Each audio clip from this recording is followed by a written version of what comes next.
খাওয়ার নিয়ে নিয়েছি এখানে আলু শুদ্ধ ভাত সকালে খাবো। সবাই খাচ্ছে এখানে, বাবার ওখানে খাচ্ছে, কেউ এখানে খাচ্ছে। কালকে সবাই একাদশী করছে, আজকের জন্য সকাল সকাল ভাত খাচ্ছে সব। আমার এটা এখানে মেখে নিয়ে নিয়েছি। এই যে এখানে একজনের দুধ খাওয়ার পোকা সকালে খাবার খেয়েছে, খেয়ে দিয়ে আবার দুধ খাচ্ছে, মানে ওর দুধ না হলে হয় না। সেটা কথা, দুধটা যে এত ভালো খায় বাবা। আরে দেখো, সকালে কিন্তু দুধ জাল দিয়ে রেখে গেছে, তারপরে ভাত খেয়ে দিয়ে তারপর আবার ঘুরে ফিরে এসে আবার এক কাপ দুধ জাল দিয়ে এখানে নিচ্ছে। ওর কিন্তু হাই প্রেশার, তাও কিন্তু দুধ খাওয়া বন্ধ করে না বেটা, প্রেশারের ওষুধও খাচ্ছে আবার দুধও খাচ্ছে। মাংস রয়ে গেছে অনেকটা, সেদিন যে রান্না হয়েছিল, এবার এই মাংসটা আজকে হয়ে যাবে। ছেলেই খাবে, ও অতটা তো খাবে না, এখন রাত্র পর্যন্ত হয়ে যাবে। এখন এটা মাংসটা গরম করব। আর এইখানেও কিছু তরকারি রয়েছে, এই যে সেদিন মাছের ঝাল করেছিলাম সেটা রয়েছে, কচু তরকারি ছিল সেটাও রয়েছে, তরকারিটাও রয়েছে। এগুলো ফ্রিজ থেকে নামিয়ে দিয়েছি, এগুলো গরম করে তারপরে আজকে খাওয়া হয়ে যাবে। আর সকালে রান্না হয়েছে, এই যে দেখাচ্ছি। আর এই যেগুলো সব বাসনপত্র রয়েছে এগুলো ধোবো। আর এই যে সকালে রান্না হয়েছে উচ্ছে ভাজি, এখানে উচ্ছে ভাজি রান্না আছে, ডাল হয়েছে, এই যে। আর বাবাকে উচ্ছে সিদ্ধ দিয়েছে সকালে, আর ডাল দিয়ে খেয়েছে। এখন দুপুরে এই উচ্ছে ভাজি, ডাল, আর এখানে এখন মাছ করব। এই যে এই মাছটা ঝাল করব বাবার জন্য। আর নিম পাতাও আছে, দেখা যাক ওই দিয়ে করবো।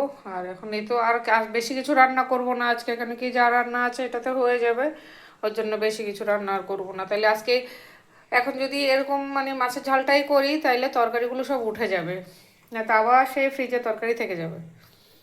এই যে বাস, এটা এখন গরম করে ছেলেকে খেতে দেবো। এই যে মাছগুলো ট্যাংরা মাছ দিয়ে ভাজা হচ্ছে, এই মাছটা দিয়ে ঝাল হবে,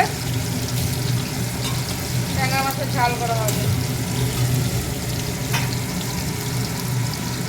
এটা ভাজা হয়ে গেছে, এখন এই যে এখানে মশলাটা হচ্ছে,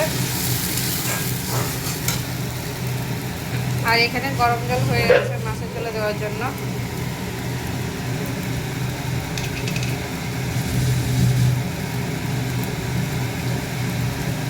এরকম ট্যাংরা মাছের ঝাল খেতে তো সেই লাগে, তোমাদের কার কার পছন্দ জানাবে।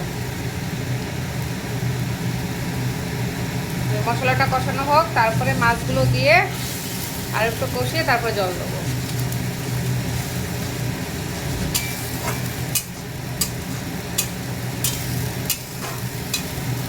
যে মশলাটা ভাজা হয়ে গেছে, এবার মাছটা দিয়ে দিচ্ছে। মাছটা দিয়ে একটুখানি ভেজে নেবে, ভেজে তারপরে জলটা দেওয়া হবে।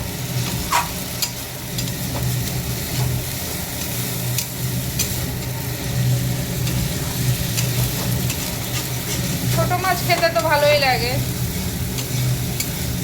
বড় মাছের থেকে টেস্ট বেশি।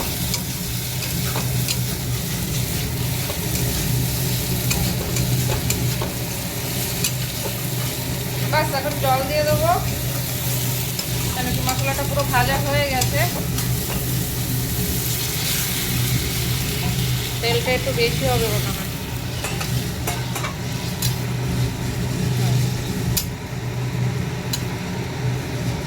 হয়ে গেল ভাত, একটুখানি ভাত করতে হবে, সেটা পরে দেরি আছে, 1টা-2টার সময় ভাত করবো।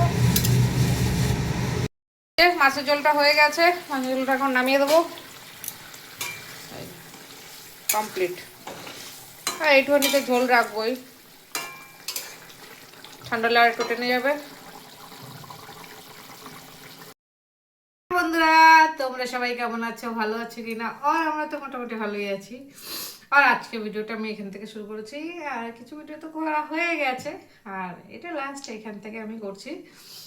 আর আজকে সব কাজ হয়ে গেছে, খাওয়া দাওয়া টাওয়া সব মানে একদম কমপ্লিট। আর আজকে রান্নাঘর পুরো পরিষ্কার করে দিয়েছি, মানে চারিদিকে একটু মানে এদিক ওদিক বোতল এটা সেটা জমেছিল, পুরো একদম পরিষ্কার করে ফেলেছি রান্নাঘরটা, দেখাবো তোমাদের আমি পরে। আর এখানে এখন মানে খাওয়া দাওয়া সব কিছু হয়ে গেছে, একটু পায়েস বানাবো। এইবার আমরা খেজুর গুড়ের পায়েস খাইনি, খেজুর গুড় এনে রেখেছিলাম কিন্তু পায়েসটা করা হয়নি, কেন কি ছেলে ছিল না, ওর জন্য আমরা আর পায়েস খাইনি। তার মধ্যে এখন বাবার হয়ে গেছে আমার সুগার, মানে হাই সুগার। এখন কি করবো, না তো খাওয়াই হবে না। তো এখন এই রান্নাবান্না সব খাওয়া দাওয়া হওয়ার পরে সবাই শুরু করেছে, এবার আমি এখন একটুখানি বসে বসে পায়েসটা রান্না করবো আর এই তোমাদের সাথে কথা বলছি, ভিডিও বানাচ্ছি ব্যাস। আর এই যে গোবিন্দভোগের চাল নিয়ে নিয়েছি 1 কাপ চাল, চালটা দিয়ে দেবো। এই যে দুধটা গরম হয়ে গেছে, দুধ গরম হয়ে গেছে।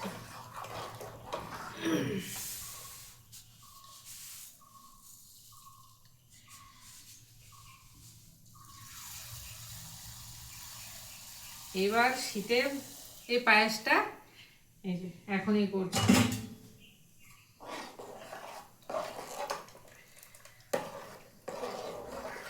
আর আজকে এই দেখো আমি দেখিয়ে দিচ্ছি, পুরো রান্নাঘর পরিষ্কার করে দিয়েছে, বুঝলো না? আমার রান্নাঘরটা তো এরকমই একদম, এই যে নিচে সব ধুয়ে টুয়ে, ওখানে ভিজা বলে ওই জায়গাটা এরকম লাগছে, একদম সব কিছু ওগুলো মুছে টুছে এইদিকেও একদম ডাব্বা ডুব্বা সুন্দর করে সেট করে দিয়েছি, আর এদিকেও নিচে মুছে দিয়েছি। এখানে ঝুড়ি টুড়িগুলো সব সরিয়ে দিয়েছি, এই যে সব সরিয়ে এই যে ডাব্বা ডুব্বাগুলো সব এখানে সুন্দর করে সেট করে রেখে দিয়েছি। আর এই যে সব ডাব্বাগুলা বোতলগুলো সব এইভাবে প্লাস্টিক ভরে রেখেছি, ওগুলো ফেলবো। এদিকটাও এই যে উপরটাও এটা পরিষ্কার করে দিয়েছে, একদম মুছে টুছে সুন্দর করে একদম ক্লিন করে দিয়েছি। সবথেকে বড় কথা হলো কি, ঘর নোংরা থাকলে না মানে ভালো লাগে না, আমার তো ভালো লাগে না একদম, মানে কখন করব মাথার ভিতরে একটা মানে টেনশন থাকে। আজকে কালকে একাদশী করেছি, সকালে আজকে উঠে রান্না বান্না করে সকালে পালনটা করে নিয়েছি, করে তারপরে ভাবলাম যে না, যখন কিছুটা রান্না হয়েই গেছে তাহলে বাকি কাজটা আমি মানে করে নেই। তারপরে পুরো রান্নাঘর পরিষ্কার করে দিয়েছি। আর একটা পরিষ্কার করে বাকি আছে মশলার ঝুড়িটা আবার একদিন ধরবো, পুরো পরিষ্কার হয়ে যাবে, টেনশন থাকবে না। জামা কাপড় ধোয়া ছিল না আজকে, কারণ জামা কাপড় ধোয়াই ছিল সব, এর জন্য আরো বেশি।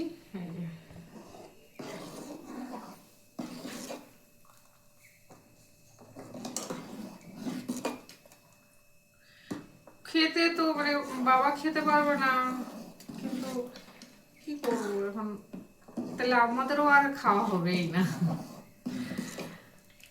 বাবাকে দেবো না। বাবার সুগার অনেক মায়া করে করে করে করে দিয়ে না, সুগারটা প্রচন্ড বেড়ে গেছে, প্রচন্ড সুগার বেড়ে গেছে। সুগার মাপানোর পরে মানে অবস্থা এতটাই কি প্রচুর সুগার বেড়ে গেছে।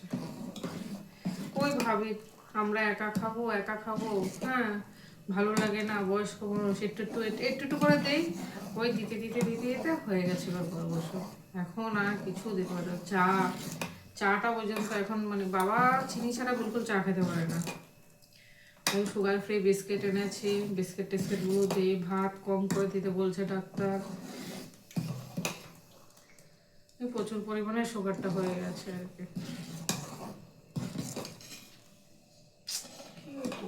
আর বয়স হয়ে গেছে, আর এই বয়সে এমনই পরিস্থিতি না। ডাক্তার মানে দেখিয়েছি, ডাক্তার মশাই যা কথা বলেছে আমার ওনার কথা শুনেই ভয় লেগে গেছে। লাস্টার এখন আমরা আর কিছু করার মানে সাহস পাচ্ছি না। এমনি যেরকম আছে ঠাকুর ইচ্ছা ভালোই আছে, মোটামুটি কোনো অসুবিধা নেই, খাচ্ছে দাচ্ছে, হ্যাঁ হাঁটাচলা করছে, ঠিক আছে। ডাক্তার বললো ওষুধ খেলে পাটা ফুলে যাবে, হ্যাঁ সুগার ফলস করতে পারে। তো আমার শুনেই ভয় লাগছে, বাবা এই বয়সে এই সমস্ত যদি হয় পারবে বাবা সহ্য করতে? তারপরে হাড়ের হলো এই প্রবলেম। ঠিক আছে, দেখতে থাকো তোমরা আমার ভিডিও, আর একটু লাইক কমেন্ট শেয়ার করে দেবো, সাবস্ক্রাইব করে দেবো।